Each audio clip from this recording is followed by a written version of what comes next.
오늘 본문의 마지막 구절은 바울의 편지에서 가장 유명한 구절 가운데 하나일 것입니다. 이 구절은 수많은 교회와 그리스도인 모임에서 공식 기도문이나 축복문이 되었습니다. 이 구절은 그리스도인이 된다는 말의 골자를 망라하고 있습니다. 또한 이 구절은 우리가 예수님과 성령을 통해 알게 된 하나님께 확고히 초점을 맞추고 있습니다.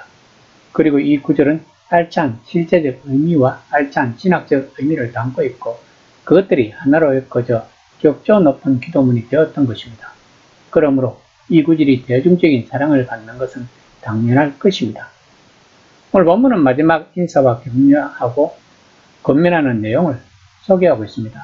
이 내용들은 그리스도인들이 자신의 삶 가운데서 그리스도임을 확증하는 법칙이요 성화를 실천하는 원리이며 자신을 성찰하는 기준이라고 할 수 있을 것입니다.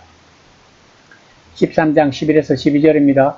마지막으로 말하노니 형제들아 기뻐하라. 온전하게 되며 위로를 받으며 마음을 같이하며 평안을 지어다.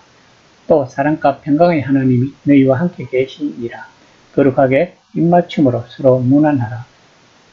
모든 성도가 너희에게 문안하느니라. 본문에서 바울이 고린도 교인들에게 제시하는 교훈은 대단히 버거울 수도 있을 것입니다. 성도들은 십자가에 달렸다가 부활하신 나사렛 예수 안에서 그리고 그분을 통해 한 분이신 참 하나님을 알게 되었습니다. 그리고 성령의 능력과 임재 안에서 하나님과 예수님을 알게 되는 것은 너무나 철저하고 값비싼 마음과 삶, 공동체의 변화를 요구하는 것입니다. 이것 때문에 많은 사람들은 어려워하는 것이 사실일 것입니다. 그러나 바울은 그들에게 또 우리에게 선택의 여지를 주지 않습니다. 어둠을 뚫고 빛이 비치라 또 말씀하신 하나님, 다시 말해 첫 창조와 새 창조의 하나님, 옛 언약과 새 언약의 하나님, 이 우리 마음에 찬란한 빛을 비추셔서 왕이신 예수님의 얼굴에서 하나님의 영광을 아는 빛을 주신다고 말했습니다. 일단 그 빛이 성도들 주변의 세상을 밝히기 시작하여 성도들은 모든 상황과 모든 사람을 새로운 방식으로 볼 수 있게 되었다는 선택은 분명하다는 것입니다. 즉 성도다운 삶을 살아가야 한다는 것입니다. 이것이 바울이 고린도 교인들에게 마지막 당부와 인사의 말인 것입니다. 13장 13절입니다.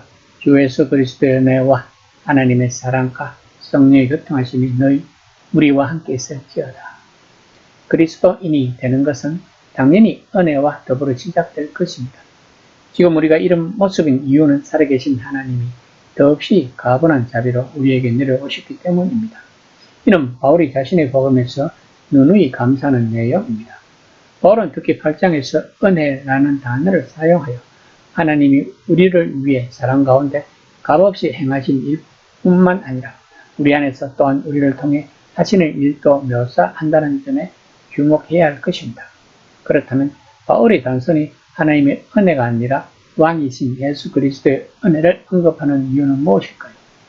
그것은 바울이 8장 9절에서 언급했던 것입니다.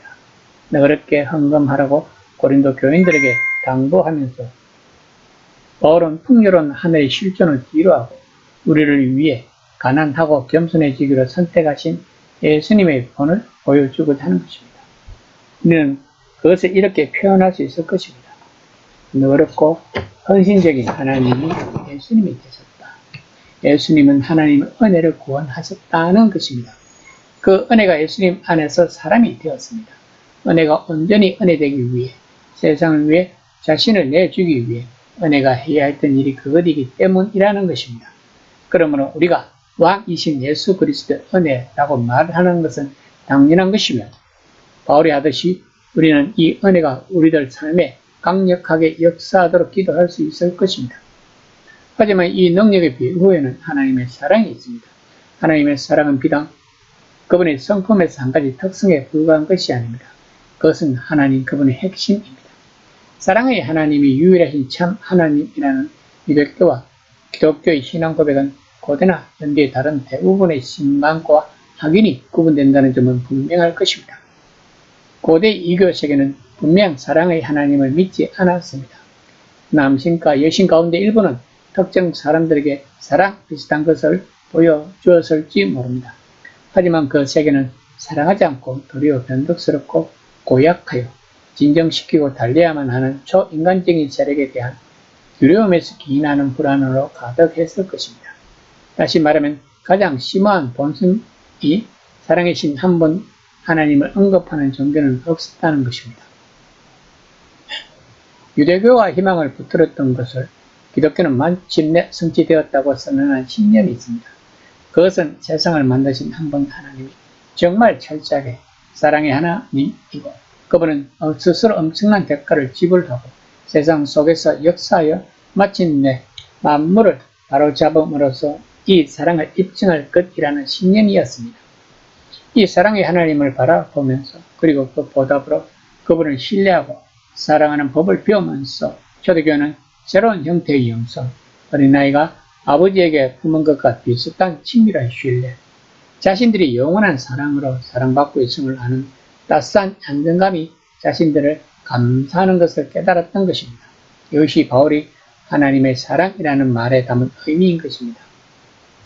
그런데 이 사랑에 붙들린 이들, 즉 엘수의 은혜가 핏줄에 흐르는 이들은 이로써 서로 연결되어 세상에 한 번도 목격한 적이 없는 한 가족을 이룬 것입니다.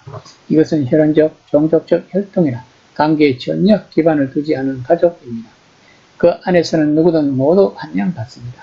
이는 공동생활에 참여하도록 부름받은 가족이고 여기서 바울이 사용하는 단어 코이노니아는 친밀한 사귐뿐만 아니라 동반자 관계, 협력, 공유, 융합 혹은 교환이라고 번역될 수도 있다고 합니다.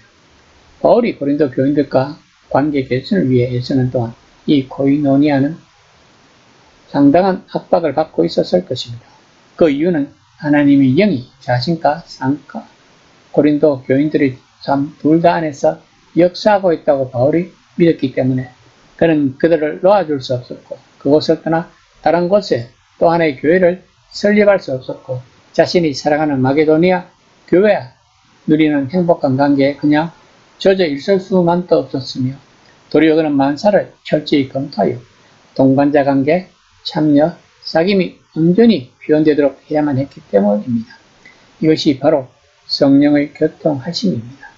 이로써 바울은 삼위일체 하나님에 대하여 완벽한 그림을 제시하고 있는 것입니다. 이 시간 나는 과연 삼위일체 하나님을 잘 이해하고 있는지 한번 생각해보는 시간이 되었으면 합니다.